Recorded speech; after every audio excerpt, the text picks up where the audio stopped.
गौतम बुद्ध की शिक्षाएं इस बात पर आधारित थीं कि जीवन में समृद्धि और शांति की प्राप्ति सांसारिक इच्छाओं और भोगों से ऊपर उठकर की जाती है।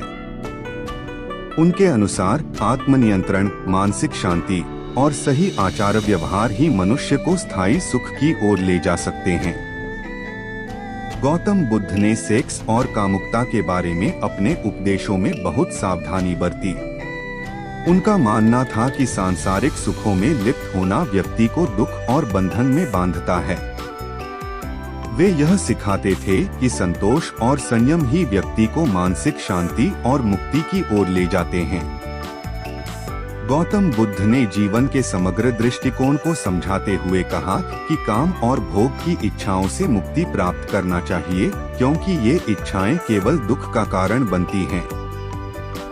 वे कहते थे कि व्यक्ति को आत्मनियंत्रण और संयम की दिशा में कदम बढ़ाने चाहिए ताकि वह अपने मानसिक और आत्मिक विकास की ओर बढ़ सके।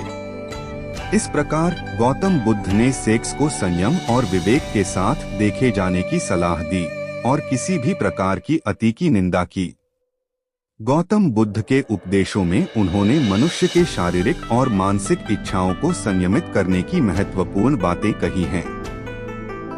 वे मानते थे कि एक, काम वासना और भोग की अप्राप्ति। गौतम बुद्ध के अनुसार काम वासना, काम की इच्छाएं और भोग, सांसारिक सुख व्यक्ति को वास्तविक सुख और शांति से दूर ले जाते हैं।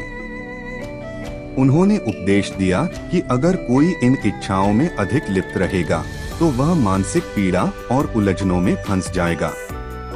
इसीलिए वे सांसारिक इच्छाओं से परे रहने का संदेश देते थे। 2, संयम और आत्मनियंत्रण। बुद्ध ने संयम को जीवन का एक महत्वपूर्ण हिस्सा बताया।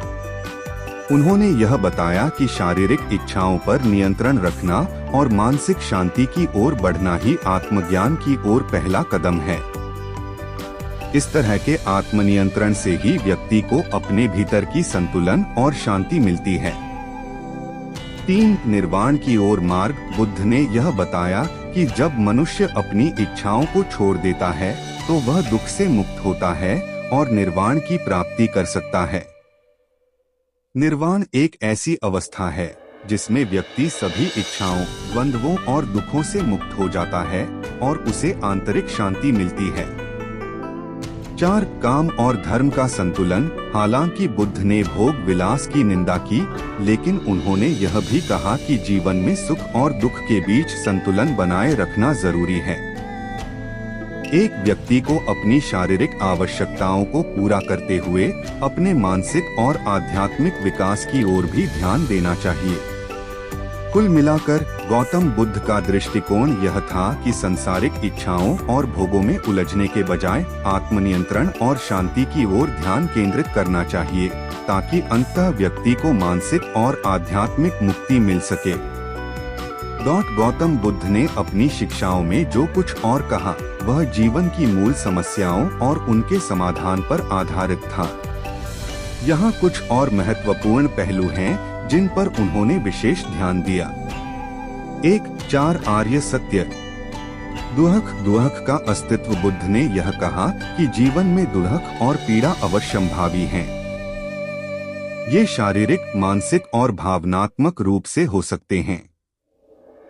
दुहक का कारण तृष्णा। दुहक का मुख्य कारण इच्छा, तृष्णा, काम की तीव्र इच्छाएं और अटैचमेंट, सांसारिक संबंधों की लिप्सा हैं। जब हम सांसारिक सुखों और इच्छाओं में फंसे रहते हैं तो दुहक उत्पन्न होता है। दुहक का निरोध, दुहक का समाप्ति। बुद्ध ने यह भी बताया कि दुहक से मुक्ति संभव है जब हम अपनी इच्छाओं को छोड़ देते हैं और समर्पण की अवस्था में पहुंचते हैं। दुहक का निरोध पाने का मार्ग। 8 पाथ। उन्होंने बताया कि दुहक से मुक्ति पाने का तरीका एक 8 पाथ है, जिसमें सही दृष्टिकोण, सही विचार, सही वचन, सही कर्म, सही आजीविका, सही प्रयास, सही ध्यान और सही समाधि शामिल हैं। यह मार्ग व्यक्ति को मानसिक शांति और आत्मज्ञान की ओर ले जाता है। 2, काम की इच्छाओं पर नियंत्रण। बुद्ध ने विशेष रूप से शारीरिक इच्छाओं को नियंत्रण में रखने की बात की, क्योंकि उन्होंने यह देखा था कि जब कोई व्यक्ति इन इच्छाओं में अत्यधिक लिप्त हो जाता है तो वह मानसिक शांति खो बैठता है। उनके अनुसार शारीरिक सुखों का अनियंत्रित पीछा करने से व्यक्ति में आत्मविकास और मानसिक संतुलन की कमी हो जाती है। हालांकि बुद्ध ने शारीरिक इच्छाओं को पूरी तरह से नकारा नहीं किया, लेकिन उन्होंने संयम और संतुलन बनाए रखने की आवश्यकता पर बल दिया। 3 सांसारिक सुखों का तात्कालिक सुख। बुद्ध के अनुसार सांसारिक सुख हमेशा तात्कालिक होते हैं और इन्हें स्थायी सुख नहीं माना जा सकता। अगर कोई व्यक्ति केवल भौतिक सुखों के पीछे भागता है तो वह अंततः निराश होगा। उन्होंने यह भी कहा कि संसार में सब कुछ परिवर्तनशील है, इसलिए किसी भी वस्तु या अनुभव को स्थायी सुख के रूप में पकड़ना गलत है। 4 साधना और ध्यान। ध्यान, मेडिटेशन और साधना, स्पिरिचुअल प्रैक्टिस को बुद्ध ने मानसिक शांति और आत्मज्ञान प्राप्त करने के लिए अत्यधिक महत्वपूर्ण माना। ध्यान के द्वारा व्यक्ति अपने भीतर की इच्छाओं और तृष्णाओं को नियंत्रित कर सकता है और इस प्रकार आत्मनियंत्रण हासिल कर सकता है। 5 समानता और अहिंसा। बुद्ध ने कहा कि सभी जीवों के प्रति करुणा और अहिंसा का अभ्यास किया जाना चाहिए। यह न केवल शारीरिक हिंसा से बचने का तरीका है, बल्कि मानसिक शांति और संतुलन प्राप्त करने का भी एक मार्ग है।